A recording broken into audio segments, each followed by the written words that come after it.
Hello everyone, moving forward with our next video lecture, and in this we are going to carry forward our previous lecture where we have left yesterday.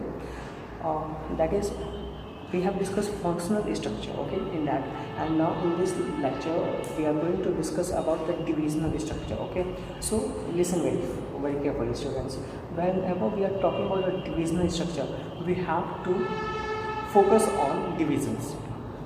जब हम divisional structure के बारे में बात कर रहे हैं तो हमको अपना फोकस बनाए रखना है किस पे, डिविजन्स पे। जैसे कि आप समझिए, when the organization deals with, मतलब जब ऑर्गेनाइजेशन डील करता है किससे, टू और मोर देन टू प्रोडक्ट्स, मतलब दो या दो से अधिक प्रोडक्ट्स से जब ऑर्गेनाइजेशन डील करता है हमारा, then the activities related to each product, मतलब उस वक्त जितनी भी हमारे एक्टिविटीज़ होते हैं किसी एक प्रोडक्ट को लेके, तो उन सभी एक्टिविटीज़ को जब हम एक साथ एक ग्रुप में एक डिपार्टमेंट के अंदर, मतलब इस group under one department is known as divisional structure, ठीक है। तब हम क्या करते हैं, तब हम उसको कर देते हैं डिविजनल। तो ये हमारा मतलब होता है डिविजनल स्ट्रक्चर का, ठीक है। अब इसके एग्जांपल को देखिए, तो इसका एग्जांपल है हमारा लैपटॉप एंड मोबाइल।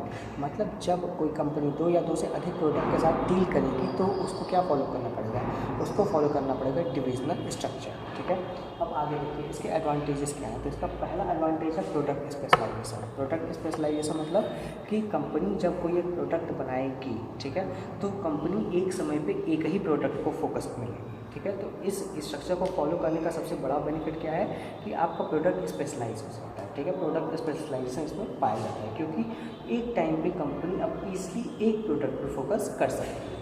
दूसरा है आपका फास्ट डिसीजन मेकिंग। देखिए, जब डिफरेंट डिपार्टमेंट्स बन गए हैं तो किसी भी कंपनी को कोई दिक्कत ही नहीं है, मतलब किसी भी डिपार्टमेंट को कोई दिक्कत ही नहीं है। जैसे मैं मोबाइल और लैपटॉप के बारे में बात कर रहा हूँ, क्या मोबाइल डिपार्टमेंट को लैपटॉप डिपार्टमेंट से परमिशन लेने की ज़रूरत है? नहीं भैया, मुझे इतने का रॉ मटेरियल चाहिए तो मेरे को परमिशन दो, डेफिनेटली ज़रूरत नहीं है। मतलब क्या है कि डिविजनल स्ट्रक्चर में हर एक डिवीज़न, हर एक प्रोडक्ट का डिवीज़न जो है क्या होता है, आपका इंडिपेंडेंट हो जाता है, ठीक है। वो स्वतंत्र हो जाता है कि वो अपने डिसीजंस खुद ले सकता है रिगार्डिंग द प्रोडक्शन, ओके।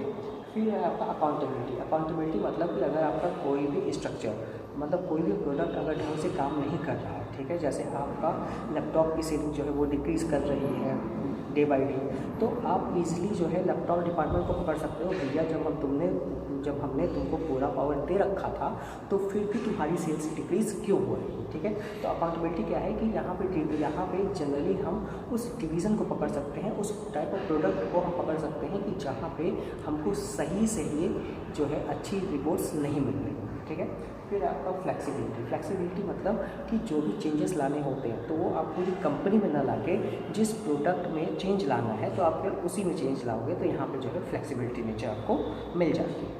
फिर आपका एक्सपेंशन एंड ग्रोथ। भैया सीधी सी बात है कि जब आप दो प्रोडक्ट ऑलरेडी बना रहे हो तो आप तीसरा प्रोडक्ट उसमें ऐड कर सकते हैं, ठीक है। तो अब इसके लिए आपको क्या करना पड़ेगा कि आपके पास जो है कैपिटल ज़्यादा होना चाहिए, ठीक है। तो बेसिकली यहाँ पे जो रिक्वायर्ड क्या होता है, रिक्वायर्ड होता है कि आप जब अच्छे से अपने बिजनेस को मैनेज कर रहे हो, आपके पास फंड अच्छा है, आपके पास मार्केट स्कोप अच्छे हैं, तो आप एक्सपेंशन ईजिली मार्केट का कर सकते हो और कंपनी ग्रो भी कर सकती है, क्योंकि अब आपके पास एक्सपीरियंस है कि हमको दो प्रोडक्ट को लेके कैसे चलना है, तो आप इस एक्सपीरियंस का यूज़ करके और जो है प्रोडक्ट्स को ऐड कर सकते हैं, ठीक है। फिर हम बात करते हैं डिसएडवांटेजेस की, ठीक है। तो पहला डिसएडवांटेज देखिए, जैसे कि हर एक कॉइन का पॉजिटिव इम्पैक्ट होता है तो वहीं एक नेगेटिव इम्पैक्ट भी होता है। तो इसका पहला इम्पैक्ट है आपका मोर रिसोर्सेज रिक्वायर्ड। मतलब ये है कि जब आपके डिफरेंट डिपार्टमेंट्स हो जाएंगे, देखिए अगर अभी भी समझ में नहीं आ रहा है तो आप ऐसे समझिए, अगर मैं ले रहा हूँ मोबाइल डिपार्टमेंट और मैं एक तरफ ले रहा हूँ लैपटॉप डिपार्टमेंट, मैंने एक साइड मोबाइल ले लिया और एक साइड मैंने ले लिया लैपटॉप।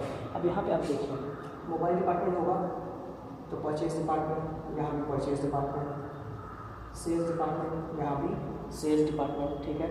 प्रोडक्शन डिपार्टमेंट, यहाँ भी प्रोडक्शन डिपार्टमेंट। तो बेसिकली यहाँ पे रीज़न ये है कि आपको जो है डिवीज़न बनाने के साथ साथ हर डिवीज़न को इंडिपेंडेंट करने के लिए आपको ज़्यादा से ज़्यादा रिसोर्सेज की ज़रूरत होगी, तो कभी कभी जो है ये कॉस्टली भी आपको पड़ जाता है। तो पहला क्या है, पहला है आपका कि मोर रिसोर्सेज रिक्वायर्ड।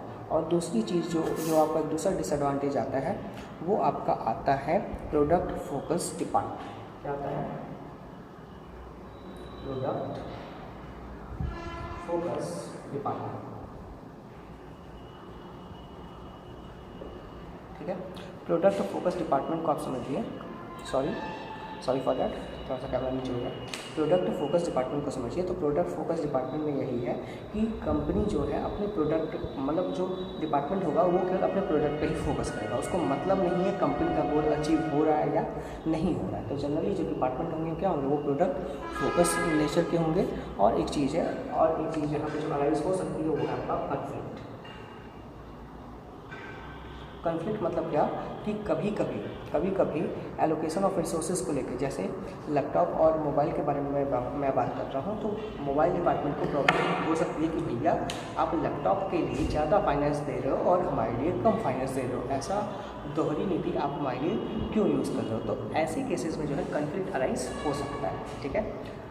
अब यहाँ पे आपका डिविजनल स्ट्रक्चर भी ख़त्म हो गया। इससे ज़्यादा आपको डिविजनल में कोई भी एक्स्ट्रा चीज़ याद रखने की ज़रूरत नहीं है। So I think so that with this lecture I am quite good with the divisional structure. So I am taking a pause here now and we will meet very soon in our next video lecture. Till then, stay home, stay safe, and God bless you all.